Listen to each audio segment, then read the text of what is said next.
저는 수미상관식 연출을 좋아합니다. 이야기나 영화의 앞부분에 등장했던, 그래서 처음 나올 때는 도대체 이게 왜 나오나 싶었던 노래나 대사가 이야기의 절정이나 마지막에 등장하는 것을 좋아합니다.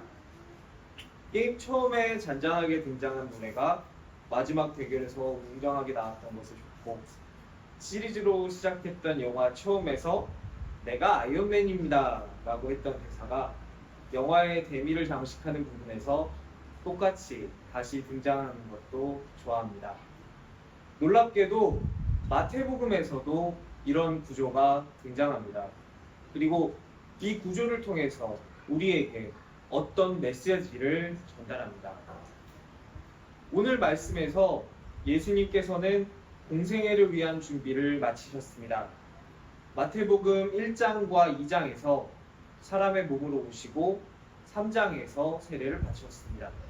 그리고 4장에서 시험을 받으시고 제자들을 부르십니다. 그리고 이제 본격적으로 공생애가 시작됩니다. 그것이 가르치고 전파하시며 고치시는 사역입니다. 오늘 읽은 마태복음 4장 23절은 이렇게 되어 있습니다. 예수께서 온 갈릴리에 두루 다니사 그들의 회당에서 가르치시며 천국 복음을 전파하시며 백성 중에 모든 병과 모든 약한 것을 고치시니. 그리고 마태복음 9장 35절은 이렇게 되어 있습니다. 예수께서 모든 도시와 마을에 두루 다니사 그들의 회당에서 가르치시며 천국 복음을 전파하시며 모든 병과 모든 약한 것을 고치시니라.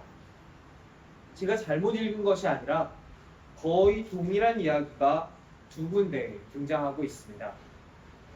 이 동일한 이야기로 시작되는 5장부터 이 이야기로 끝나는 9장까지가 하나의 큰 묶음으로 구성되어 있습니다. 이 묶음이 예수님께서 공생애를 시작하시고 사람들에게 선포하신 첫 번째 가르침입니다. 그리고 예수님께서 십자가의 길을 걸어가시기 전에 사람들에게 가르쳤던 가르침 역시 이처럼 큰 묶음으로 등장합니다.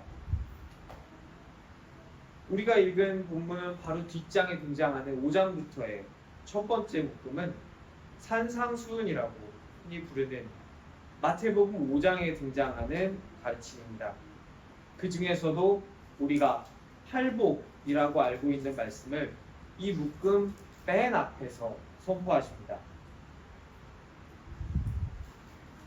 회개하라, 천국이 가까이 왔느니라로 하나님의 나라를 선포하신 예수님께서 공생애를 시작하시고 처음 가르치신 말씀이 팔복입니다. 심령이 가난한 자는 복이 있나니 애통하는 자는 복이 있나니로 시작되는 그 말씀입니다. 마태복음 21장에서 예수님은 구원 사역을 완성하시기 위해 예루살렘으로 들어가십니다. 그리고 십자가의 길을 걸어가십니다.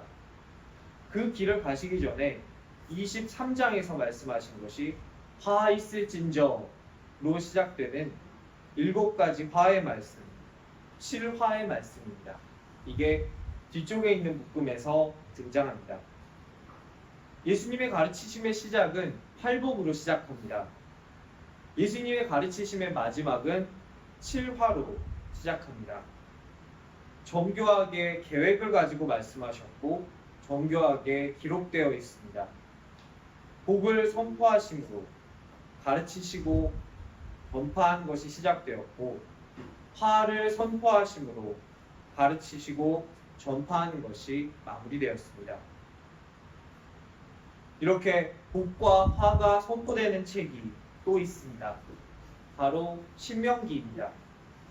신명기서의 전체적인 주제는 하나님을 잘 섬기면 복을 받고 그렇지 않으면 저주를 받는다는 것입니다. 이스라엘 백성이 약속의 땅으로 들어가기 전에 모세는 그의 남은 날이 얼마 남지 않았을 때 이스라엘 백성들에게 유언처럼 간곡하게 부탁한 이야기가 신명기 30장에 등장합니다. 이 이야기의 핵심도 신명기 전체의 주제와 같습니다. 섬기면 복, 아니면 저주입니다. 신명기에 대해 잘 알고 있었던 유대인 크리스찬들이 마태복음에 등장하는 예수님의 가르침을 들었을 때 그들은 이것을 바로 알아챘을 것입니다. 마태가 전하고자 하는 메시지가 이것입니다. 이스라엘이 약속의 땅으로 들어가기 전에 그들에게 주어졌던 축복과 저주가 이제 예수님을 따르느냐 마느냐 하는 문제로 그들에게 다시 주어진 것입니다. 예수님을 따르는 새로운 백성이 될 것인가? 아니면 기존의 낡은 유대교에 머물러 있을 것인가? 마태는 예수님의 이야기를 듣는 사람들에게 묻고 있습니다. 그리고 지금 우리에게도 묻고 있습니다. 신명기의 가르침은 단순합니다. 하나님을 사랑하면 살 것이고 다른 신들에게 절하고 그들을 섬기면 망할 것이다. 반드시 망할 것이다. 이게 단순하다는 것, 지키기 어렵지 않다는 것을 모세 역시 강조합니다. 신명기 30장 11절 내가 오늘 네게 명령한 이 명령은 네게 어려운 것도 아니요 먼 것도 아니라. 어렵지 않다. 하나님만 사랑해라. 더 단순하게 해보자면 바람 피우지 말아라 입니다. 하나님은 너희의 신랑 되시고 너희는 신부이다. 신부가 자기를 사랑해주고 지금 이 자리에 존재할 수 있게 해준 신랑을 버리고 다른 누군가를 사랑한다면 그것은 바람을 피는 것이다. 그러면 안 된다라는 것입니다. 단순하니까 이것 하나만 잘 지키자. 모세는 간절하게 그 백성에게 말합니다. 그리고 그 백성은 가나안으로 들어갑니다. 얼마 지나지 않아 그 백성들은 바람을 피게 됩니다. 잘 기억하기 위해 보이지 않는 맹세를 보이는 것으로 해서 돌 12개를 세워놓았던 길가를 잊어버리게 됩니다. 진멸하라 라는 하나님의 명령을 어긴 그들은 당장의 풍요와 당장의 필요의 충족을 위해서 이방의 신들을 섬기게 됩니다. 그리고 사사기에서 증언하고 있는 그 끔찍하고 혼돈스러운 시대가 시작되게 됩니다. 이 촌극을 멀리서 바라보고 있으면 절로 비웃음이 납니다. 잘 아시는 것처럼 하나님을 배신하고 하나님께 도와달라고 하고 도움을 좀 받아서 이제 좀 살만하다 싶으면 하나님의 도우심을 잊고 또 배신하는 것들이 그들의 역사에서 반복되고 또 반복됩니다. 이게 이스라엘의 역사였습니다. 너희가 받은 게 얼만데 그것 하나 제대로 지키지 못해서 그 사단을 내나. 몇 번 실수하고 실패하더라도 거기서 교훈을 얻어서 다시 좀 잘 지키고 살면 안 되나 싶은 생각이 듭니다. 하지만 성경은 저에게 이렇게 말씀하십니다. 이 말씀은 과거에 이스라엘에게만 주어진 말씀이 아니다. 오늘 너에게 주어진 말씀이다. 웃지 마라. 너의 이야기다. 라고 말씀하십니다. 우리의 속을 들여다봅시다. 겉보기에는 교회에 잘 나오고 있어 보이지만 과연 우리의 속도 그렇습니까? 내가 하나님보다 다른 무언가를 하나님 앞에 놓지는 않았습니까? 하나님이 나의 삶을 움직이는 것이 아니라 다른 무언가가 나의 삶을 움직이고 있지는 않습니까? 이스라엘은 지금 약속의 땅에 들어가기 전 복과 화의 갈림길에 서 있습니다. 우리는 이 갈림길 각각의 끝에 어떠한 결과가 일어나고 있는지 잘 알고 있습니다. 마태복음을 받아들인 교회는 예수를 따르느냐 마느냐의 갈림길에 서 있습니다. 우리도 같은 갈림길에 서 있습니다. 마태는 권면합니다. 신명기의 이야기를 너희가 알고 있지 않느냐? 그 결과가 어땠는지 알고 있지 않느냐? 예수를 따르라. 새로운 백성이 되어라. 예수를 따르는 새로운 백성이 어떻게 되었는지 너희들 이미 알고 있지 않느냐? 우리에게 손 내밀고 계시는 예수님의 손을 붙잡으라. 오늘 우리에게 말씀하십니다. 우리 함께 우리에게 손잡고 계시는 예수님의 손을 붙잡읍시다. 그 손을 절대 놓지 맙시다. 복과 화의 갈림길에서 예수님을 사랑하고 예수님이 주시는 팔복을 누리는 우리 신생교회가 되기를 간절히 기도합니다. 요즘은 좀 덜 보이는 것 같긴 하지만 명동이나 서울의 번화가에 나가면 예수천당 불신지옥을 외치는 사람들이 있었습니다. 등에 커다랗고 빨간 글씨로 써놓고 외칩니다. 예수를 모르고 죽어가는 세대를 향한 안타까운 외침이고 그 의도가 악하지 않다라는 것은 알겠는데 사람들에게 긴 메시지를 짧게 줄여 빨리 전달하려고 메시지를 너무 단순화시킨 나머지 불필요한 오해가 좀 끼어들어간 건 아닌가라는 생각을 해봅니다. 예수천당, 불신지옥이라는 말을 들으면 마치 예수님이 심판관이 되신 것만 같습니다. 제우스나 염라대왕처럼 예수님이 뭔가 멋지고 큰 의자에 근엄하게 앉아서 나 믿으면 천국, 안 믿으면 지옥으로 보내는 것으로 착각하게 됩니다. 하지만 사실은 그렇지 않습니다. 내버려두면 지옥으로 갈 인간들을 너무 사랑하셔서 자기 목숨을 내어주시고 인간들을 구원하신 것이 예수님이십니다. 나 믿으면 이거, 안 믿으면 저거, 이게 아닙니다.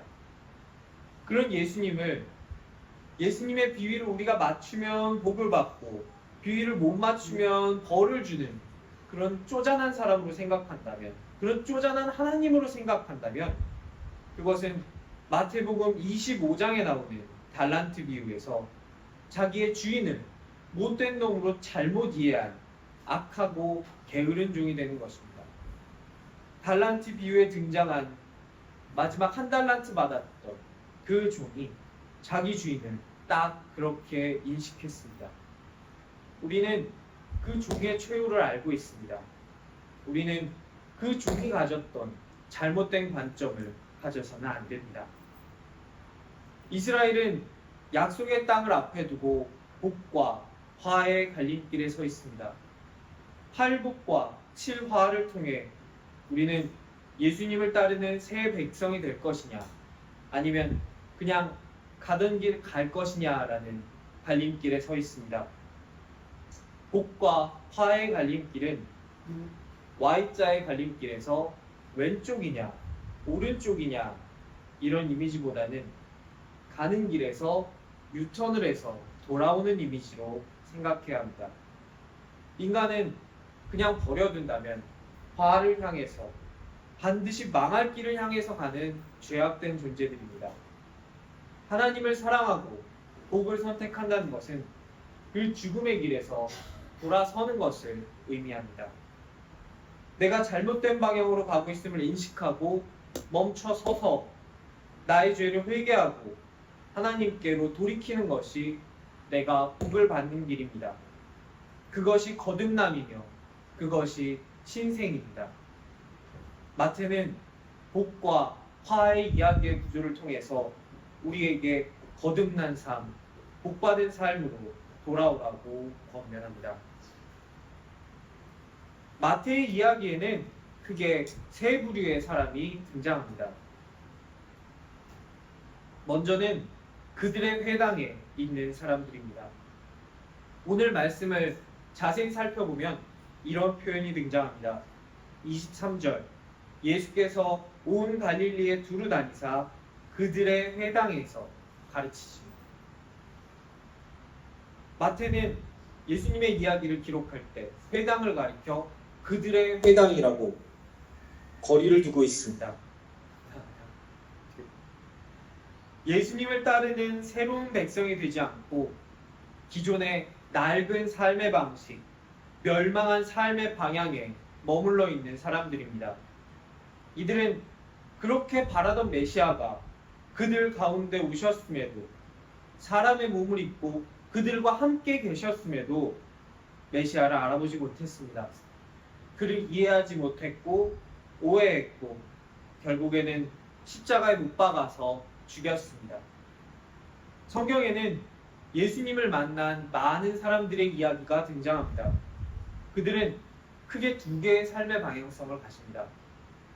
가던 방향대로 가던 사람과 돌아선 사람입니다.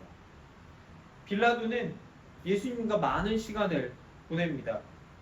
하지만 그는 그의 삶의 방향, 그냥 그가 가던 대로 계속 갑니다. 그래서 우리는 빌라도를 매주 이렇게 고백하면서 기억합니다. 본디오 빌라도에게 고난을 받으사. 예수님은 세리장 삭개오의 집에 가십니다. 삭개오는 자신이 가던 삶의 방향의 길에서, 그 길에서 멈추고 예수님께로 돌아섭니다. 화의 길에서 그의 삶을 돌이킵니다. 그래서 우리는 삭개오를 예수님의 제자라 기억합니다. 마태의 이야기에 등장하는 두 번째 부류의 사람은 무리입니다. 25절, 갈릴리와 데가볼리와 예루살렘과 유대와 요단강 건너편에서 수많은 무리가 따릅니다. 무리는 예수님을 따라옵니다. 하지만 그들은 예수님이 어떤 것을 가르치시며 어떤 것을 전파하는지에는 별로 관심이 없습니다.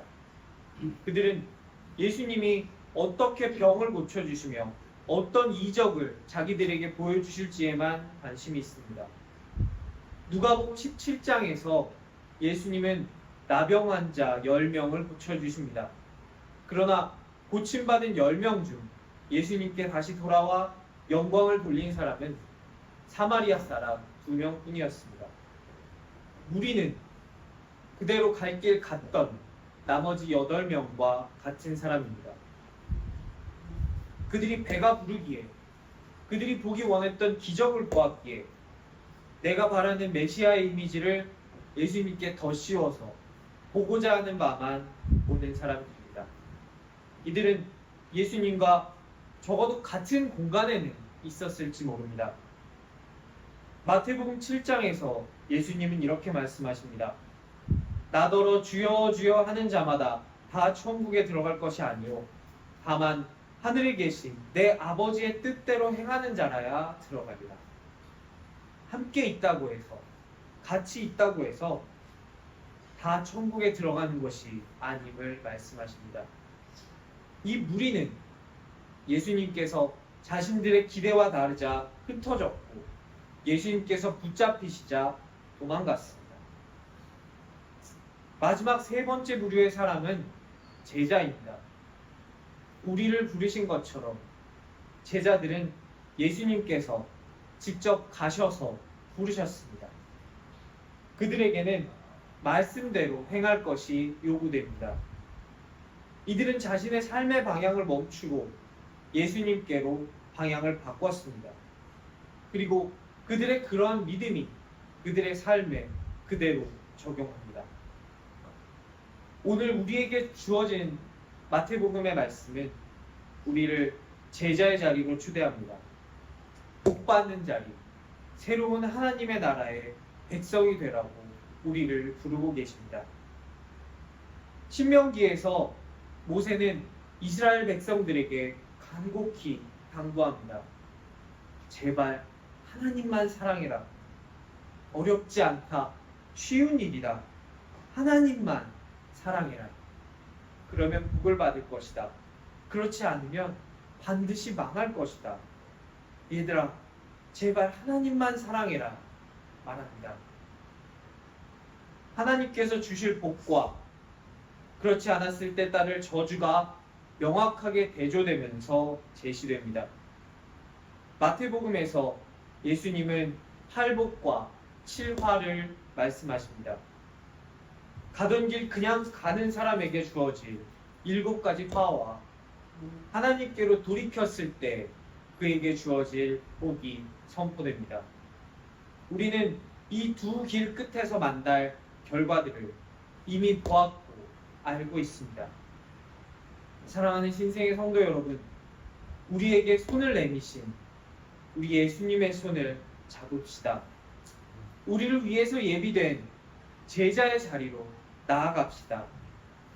그 길만이 생명의 길이며 참 복된 길입니다. 예수님의 손잡고 새로운 하나님 나라의 백성이 되어 복을 함께 누리는 예수님께서 잘하였다, 착하고 충성된 종아 칭찬하실 때 함께 그 칭찬을 받는 저와 여러분이 될 수 있기를 주님의 이름으로 축원합니다.